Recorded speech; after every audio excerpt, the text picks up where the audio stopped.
Greetings, ladies and gentlemen. 9.1 is almost upon us, and with it comes the final, air quotations, end to Sylvanas. Or, yeah, does it? Warning, there may be spoilers ahead. We're going to be flinging a lot of kind of hearsay, rumours, and just our own headcanon around. We might hit something, so just be warned. No matter what happens, one set of fans is going to be pissed. Yeah, let's just get into this. So I've been planning to do a what is next for Sylvanas video, kind of ever since the book that was sort of to tie in with Sylvanas and Shadowlands. Its announcement was delayed. It was meant to be coming out, I think it was in November. And then all of a sudden, nope, it's now February. And I was like, why are you pushing a book back that far? Sort of, you don't release a book that's tied to a character like Sylvanas if, by the end of the raid, we all know she's 100% dead. We know the canon, okay, they're going to retcon some stuff, but it kind of reminds me of the Black Widow film. I mean, that's a prime example. Spoilers here for a film I think everybody on the planet watched. But yeah, Black Widow dies in Endgame. And afterwards, Marvel come out and release her solo film. Nobody's really interested at that point. They might watch it, but it doesn't really make sense. The Black Widow film should have appeared instead of the Captain Marvel film. Therefore, you've spent more time with the character, and leading into her demise in Endgame, you're like, oh my god, that's so sad. But don't get me started on the slow collapse of the Marvel Universe. Back to Sylvanas and the Shadowlands. Now this fight and the subsequent end of the Dark Lady is really interesting. Not only is she one of the last remaining really OG characters that we've got from like way back from Warcraft 3, but there is so much outstanding still with regards to the Shadowlands story. They've said themselves that so far it's been on purpose, this is entirely designed by Blizzard, to be a really slow burn.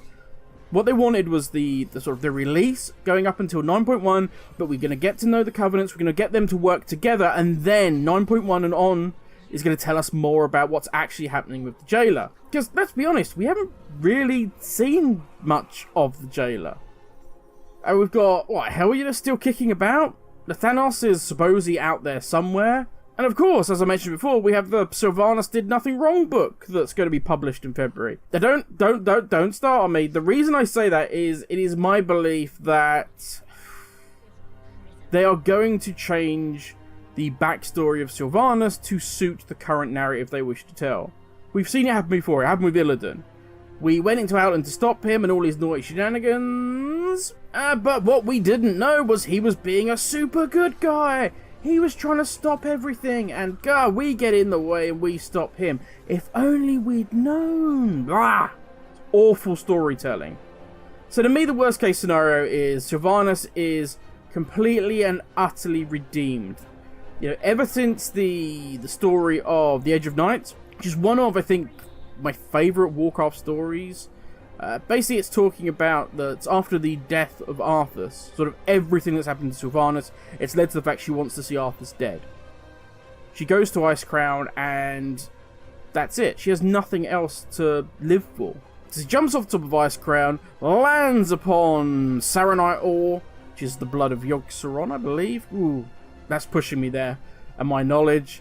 And then she has this vision of just darkness. She sees Arthas. The Valkyr offer her a deal. She comes back to life. Now, I imagine in the retcon it's going to be that ever since that moment, that's going to change how that moment pans out. And ever since then, she's been working for the good of us all. We just didn't know. We just didn't understand what fools we are. This would all be explained by Nathanius. You can just see at the end of the fight, the cutscene. Nathanos appears out of nowhere and runs up to her as she lays dying. He's holding her. And she's like, oh, Thanos, and she reaches up and touches his face and says something like, by my side at the very end, Thanos. And then she dies.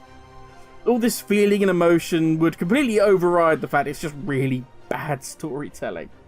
It would be awful if that's how it pans out, which it's so bad it potentially could be, which is what worries me. Now, middle of the road is big raid fight. Boom.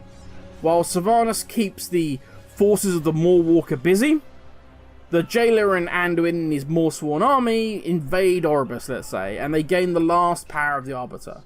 Now the jailer has the power to rule all of the Shadowlands. He can remake the realm as he sees fit. Sylvanas is pleased because all that they have set out to accomplish, they've done. Big tick in the box. And there is nothing that we can do to stop it. She expects the jailer and Anduin now to come to her aid and save her, but very much like the jailer did with Side and Athreus, he's like, well, peace out, I don't need you anymore, I'm good, thanks. Maybe even turns up, and she's like, oh, now we can fight these annoying pests from Azeroth. And he's like, Anduin?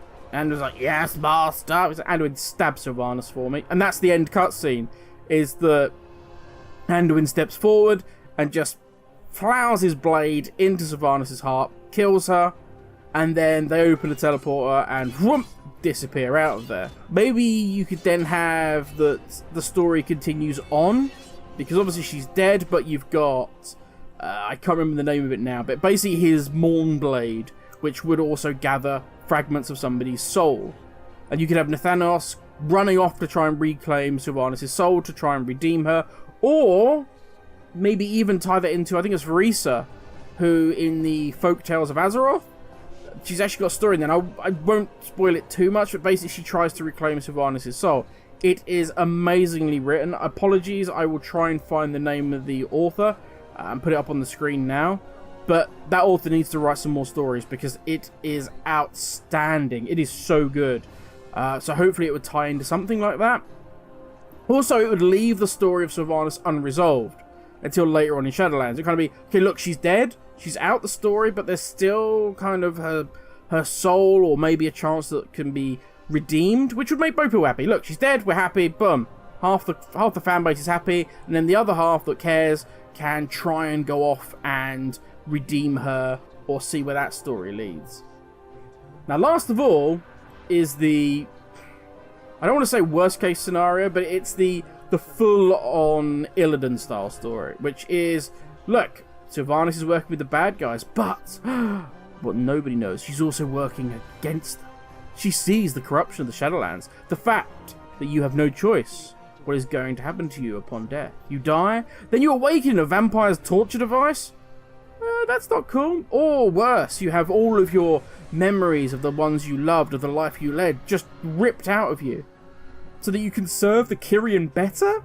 And Sylvanas has seen this and she wants to smash it all apart, and wishes to use the power of the jailer to make that happen. Regardless of what his plans are, this is her plan. She wants to take over. To that end, she may have, let's say, protected a part of Anduin's soul. When he was finally bound to serve the jailer, she kept a little piece of his soul and said, look, here, this is yours. Eventually you will regain your free will and you will be able to battle and fight against the jailer. That's her gift. She knows she's going to die. And maybe, let's say, as I said before, she gets killed by his new Mournblade, traps her soul, meaning, again, that there's some future redemption when, after we've learnt the whole of her plan. Yeah, none of it's great. There's not really an option where this pans out, because they've kind of wrote themselves into this dead end with Sylvanas.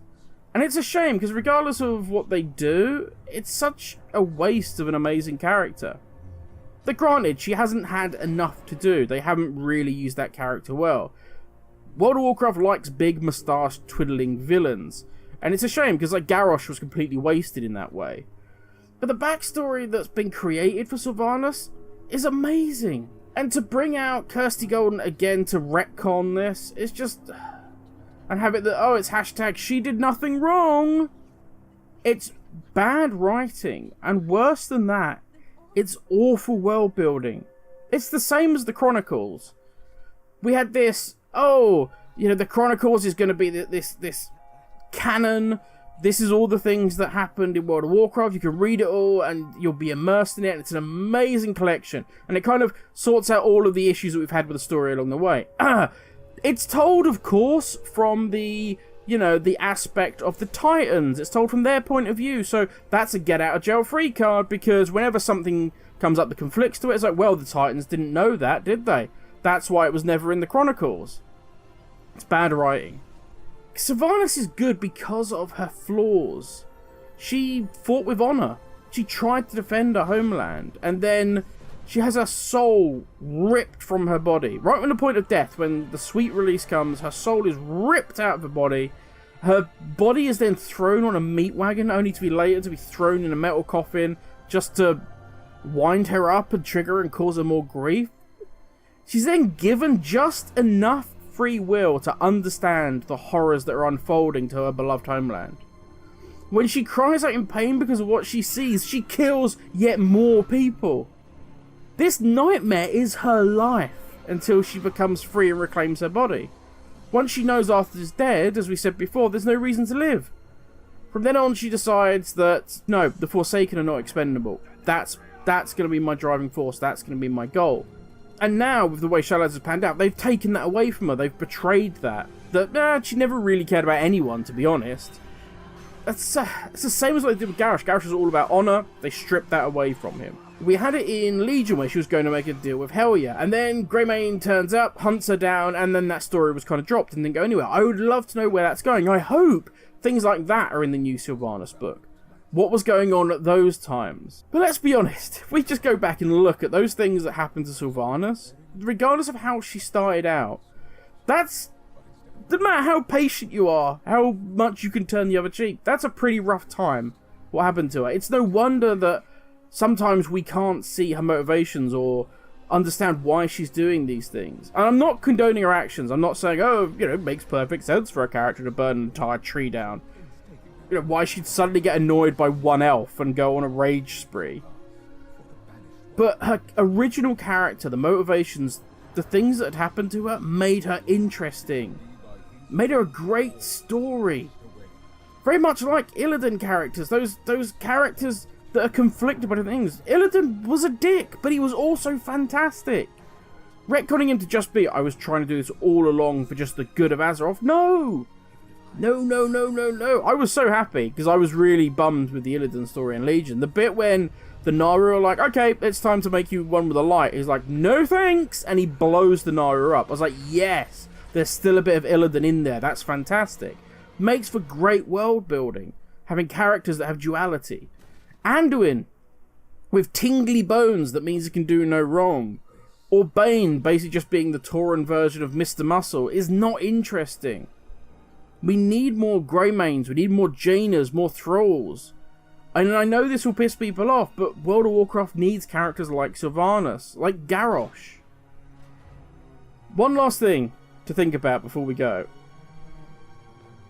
And this is complete left field, and I understand that. But while we're on a lore rant, let's throw this one out there and go really crazy.